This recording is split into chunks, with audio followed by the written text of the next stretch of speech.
Lead follow-up. What is the point of talking to so many people if you're not going to follow up on your leads? Or better yet, have a system in place to follow up with all of those leads. As you talk to people, you're going to build up such a pipeline of opportunities, but you have to convert those into signed contracts. In this video, I'm going to show you the top tips, the top hacks, so that you have the robust, the most aggressive lead follow-up system in place. Check this out.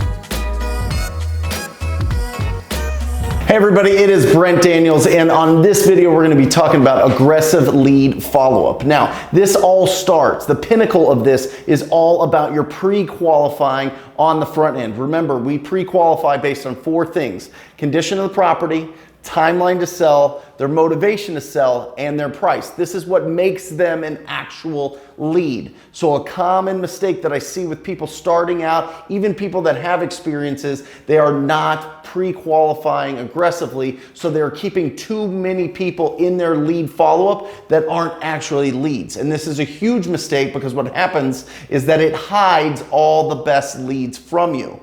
Okay, remember, you're going to talk to a lot of people, but you're only going to do deals with a specific amount. Just a small amount of the overall market is going to actually do business with you. So focus your time and efforts and talents on those people. So it starts with pre-qualify 100% of the time.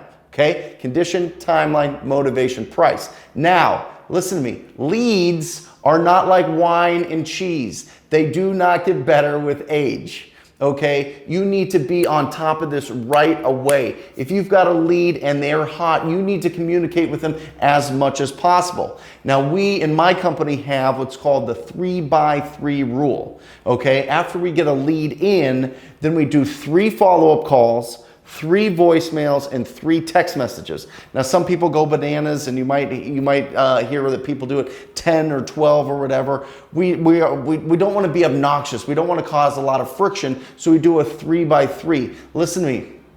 Nothing is worse than chasing after your money. Throw away the non-motivated leads. Get them out of your life. They will distract you. They will bring down your business. It's like pouring molasses all over your business, because you're going to be trying to follow up with all these people that'll never do business with you. Only focus on the people that will do business with you. Now, when you have leads in your pipeline, you need to break them up into 3 categories: hot, warm, and cold leads. Okay, that sounds very normal, Brent. That sounds everybody knows that, but do you? Let's define what those are. Hot leads are somebody that's going to sign a contract in the next 7 days. That is a hot lead. When you're talking to them, they're starting to say stuff like, when you ask them, well, when would you like the money for your property? When would you like to close this transaction? And they say yesterday.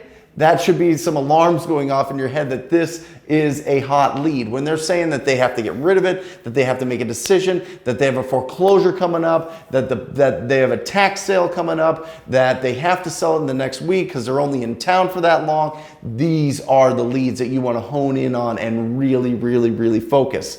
Remember, with leads, it's all about triage. Now, triage, just think about it from a hospital standpoint, right? If I go into the hospital and my arm's cut off, and you go into the hospital with a cold, they're going to treat me first. That's the way that you have to look and focus on these leads, okay? So hot or the next 7 days. Now, warm leads are somebody that wants to sell. The condition of the property's rough.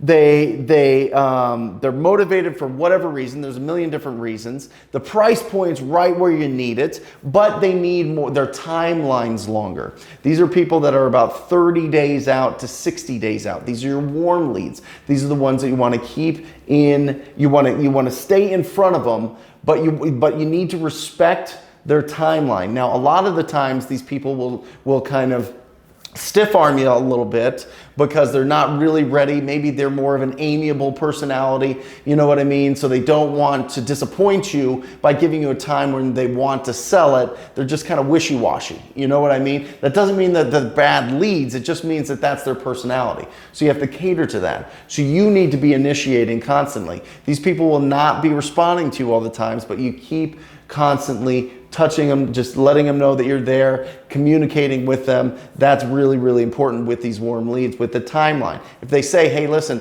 I'm going to be in town from this town from this week to this week, then you want to follow up so that you have everything set up to meet with them, if you can, that week, or get them to make a decision, even better, that week. Okay, that's really important with these warm leads.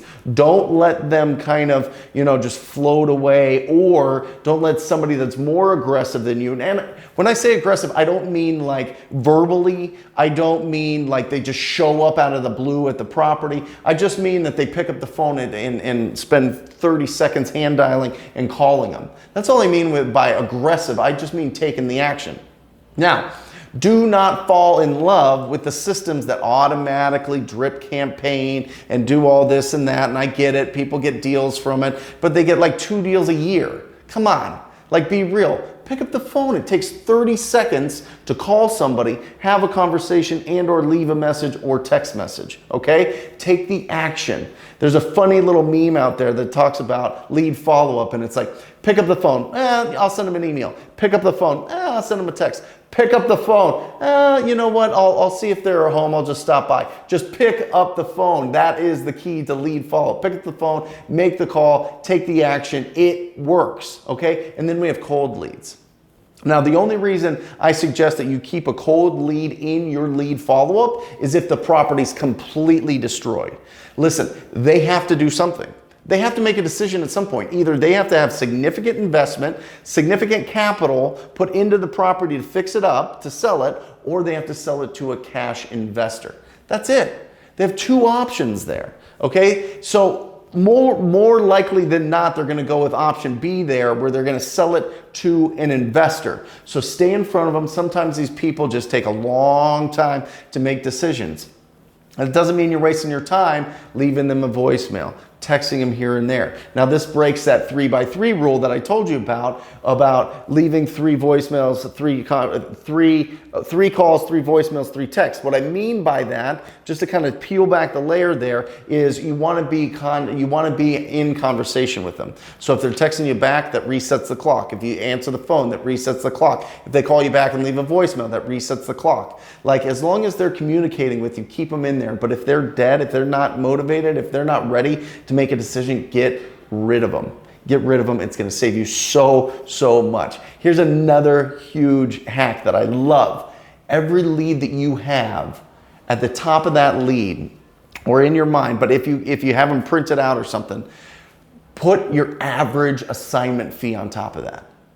Look at that average assignment fee when you're looking at that lead to keep you motivated to pick up the phone on those days that you don't. Because this is the honest truth. There's going to be more difficult days than great days. You're going to have to leave a lot more voicemails. You're going to have to get discouraged a lot more than the days when they say, yep, come on over, Brent, I'll sign the contract, right? So you got to keep that mindset strong. Put your average assignment fee at the top of that lead. If it's in a CRM, put it somewhere. Just put it on your desk. Put what your average assignment is, and look at that when you are, or your flip, or the average that you're going to make over the long term if you buy and hold these properties. There's so many options. TTP is not just about wholesaling. TTP is about sourcing the best opportunities for whatever exit strategy that you want. But put that number in front of you so that you know what you're doing. And here's the last thing that I'll say. It's going to take 5 decent pre-qualified leads to get a contract signed and a closing. Okay? On average, 5. Now, could it take you more? Sure.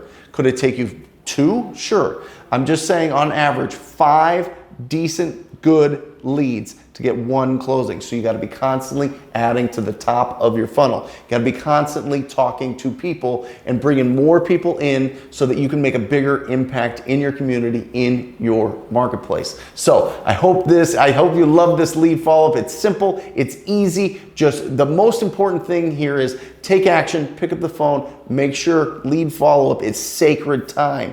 You do all this prospecting, get paid for it. This is the opportunity. This is 80% of your deals are going to come after the second phone call. You got to follow up with these people, follow up. If you want to take your business to the next level, go to wholesalinginc.com/TTP. Scroll down, see everything that's involved with my mentorship program. Check out the testimonials. It's bananas. People are going great. People are doing great. I love it. I'd love to work with you personally. Until next time, go talk to people. See ya.